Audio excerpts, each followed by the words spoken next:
Doctors believed that breast milk was sterile. We now know that breast milk contains pathogens, often at very high levels. The pathogens actually colonize the breast ducts.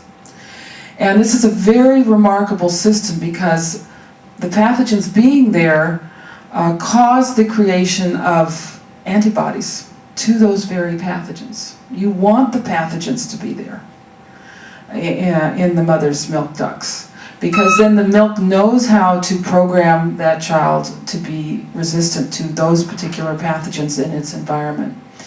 The reason we know that there's pathogens in breast milk was kind of a shocking thing. Researchers were setting up a breast milk bank in China, and mothers were donating milk, and they thought they better test this milk for pathogens, and they were shocked at the levels of pathogens in the mother's milk. And then they found out that in China there is a custom when a baby's born, the mother does not bathe for the first month of breastfeeding her child. It's considered a very bad thing to bathe, and this is so wise because basically her skin, everything is covered with pathogens, her milk ducts, and the milk creates antibodies not only to those specific pathogens but to any future mutation of the pathogen. Talk about an amazing system. It makes us very humble when we see just what raw milk is composed of. So these bioactive components in milk program the baby to have immunity for life to any of the pathogens that it comes in contact with immediately after birth. So there are whole notions about keeping the baby clean and sterile and wiping it down and everything are thrown out the window with this discovery. So, do we have laws yet requiring mothers to pasteurize their breast milk before giving it to babies? I asked this question to a very hostile audience once, and the guy said, "Well, we should, but it'd be very hard to enforce," he said. Yet many mothers cannot breastfeed. Maybe they are adopting, they may have been sick, they might not have enough breast milk, they may have to go back to work. So obviously the next best thing is raw milk from another species, like cows or goats, and yet laws prevent mothers from obtaining obviously the next best thing for feeding their babies when their own milk is inadequate. There have been studies that looked at raw versus pasteurized human milk, and these were high-risk premature infants, and they found that those who had the fewest infections got raw human milk. Slightly more if it was pasteurized. Raw human milk plus formula had more infections, and the worst combination was pasteurized human milk plus formula, which is what most premature babies get in the hospitals today. And just recently, 2003, there was an outbreak of Pseudomonas in a neonatal intensive care unit caused by a contaminated milk bank pasteurizer, resulting in 31 cases of infection and 4 deaths. We should not be pasteurizing this wonderful mother's milk that's been donated. And the researchers know that, but they do it anyway. Meanwhile, there have been many outbreaks caused by pasteurized milk. And usually when you have these outbreaks, a lot of people get sick. The worst one was 1984-85 in several states in the Midwest, and there were about 200,000 people may have been affected by this outbreak. The most recent one was in Massachusetts, and it caused 3 deaths. 3 people died from listeria in pasteurized milk. Listeria is just not a problem in raw milk. In California, we have 2 dairies that produce raw milk and have been doing so for a number of years. Since 1999, there have been, actually this number is much higher now, it's probably more like 80 million servings, maybe 100 million servings of organic pastures raw milk. There has not been one confirmed illness.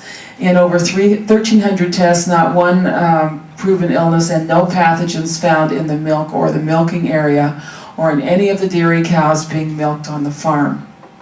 Now, we had a big outbreak with spinach, you may recall, in California a couple years ago. And 4 children who were also drinking raw milk during that outbreak got sick. 2 of them were seriously ill, and they became seriously ill because they were given antibiotics, which is totally contradicted for this outbreak, this type of outbreak, the 0157H7. By the way, if you ever get 0157H7, do not take an antibiotic, because that's when you really do get sick. And it was not the spinach that was recalled, it was Organic Pastures raw milk. And there was, there's been lawsuits and everything. The Department of Agriculture in California sent all of these investigators in hazmat suits to the farm, and they tested for days. They tested the milk, they tested the manure, they tested the farm, they tested the cows, and they did not find anything in all these tests, except they found a different organism of 0157H7 in 3 heifers that were not being milked that had come from a confinement dairy. And the owner, Mark McAfee, said he really learned his lesson then. He has a totally closed herd now. He will not take cows from anywhere else, anywhere outside. The recall lasted 2 weeks. It was lifted. The state of California actually paid them some compensation money, about $11,000. But then the big personal injury lawyer, Bill Marler, got involved. He put a whole bunch of inflammatory things out on the internet. And eventually the insurance companies paid money to these 2 children who got really sick, even though Mark wanted to take it to court. But the insurance companies kind of caved in. In Claravale Farm, the other dairy in California, they've been producing raw milk for 80 years. And no consumers of their milk have ever gotten sick from milk-borne pathogens, and no pathogens have ever been detected in their milk. Since 1999, several pasteurized milk products have been recalled, and one publicized outbreak of illness, an outbreak of Campylobacter, sickened 1,300 inmates in 11 state prisons. Now I want to go through very quickly some published reports blaming raw milk for illness, and just to show you the kind of bias that is out there in the published reports. Because now you're probably saying, well, we have all this science showing how raw milk caused illness. When you look at these reports very carefully, you find that they're heavily biased and do not prove that raw milk caused the illness.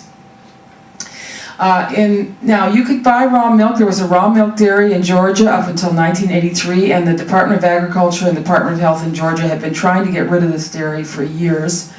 And lo and behold, there was an outbreak of Campylobacter in Atlanta. The Department of Health blamed it on raw milk, but extensive testing failed to find the pathogen Campylobacter or any pathogens in the milk from the dairy, and all safety measures had been followed faithfully. Nevertheless, in the abstract of the report, the author said the only means available to ensure the public's health would be proper pasteurization before consumption. And this led to the shutting down of this raw milk dairy, and raw milk for human consumption has been banned in Georgia ever since. Next. This was one that we're very familiar with. It happened in Wisconsin. One of our members had a cow share program there, a very successful cow share program. He had won awards for the cleanliness of his dairy, and he often tested his milk, never found a pathogen there. There was an outbreak of Campylobacter in the county, and according to official reports on the CDC website, 75 people became ill.